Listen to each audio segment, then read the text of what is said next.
ये कहानी एक ऐसे पति की है जो अपनी पत्नी की प्रताड़ना सहते हुए भी रिश्ते को बचाने की कोशिश करता है। राजेश एक मध्यम वर्गीय परिवार का ईमानदार और मेहनती व्यक्ति था। शादी के शुरुआती दिनों में उसकी पत्नी प्रिया बहुत प्यार से रहती थी, लेकिन समय के साथ उसका व्यवहार बदलने लगा। वह छोटी छोटी बातों पर गुस्सा करने लगी, राजेश को ताने देने लगी।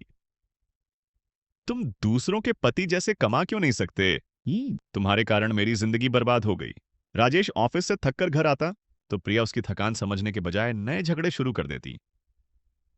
कभी खाने में कमी निकालना, कभी घर के खर्च पर झगड़ना और कभी उसके माता पिता को अपमानित करना, ये सब रोजमर्रा की बात हो गई थी।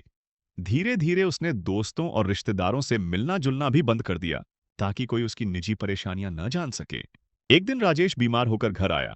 उम्मीद थी कि प्रिया उसकी देखभाल करेगी, लेकिन उसने उल्टा कहा, तुम हमेशा बहाने बनाते हो, काम से बचने के लिए बीमारी का नाटक करते हो। यह सुनकर राजेश का दिल टूट गया। उसने महसूस किया कि वह मानसिक रूप से टूटने लगा है। काफी सोचने के बाद उसने तय किया कि वह इस स्थिति को ऐसे नहीं चलने देगा।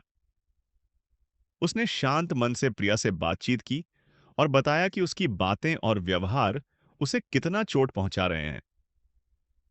पहले तो प्रिया ने अनसुना किया, लेकिन जब राजेश ने स्पष्ट कहा कि अगर यह रवैया नहीं बदला तो वह कानूनी मदद लेगा, तब उसे अपनी गलती का एहसास हुआ।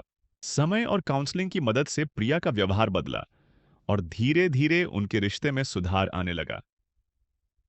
राजेश ने सीखा कि चुपचाप सहना समाधान नहीं है, बल्कि अपनी बात साहस से रखना और सही कदम उठाना जरूरी है। यह कहानी बताती है कि पति भी प्रताड़ना का शिकार हो सकते हैं और उन्हें भी अपनी आवाज उठाने का हक है।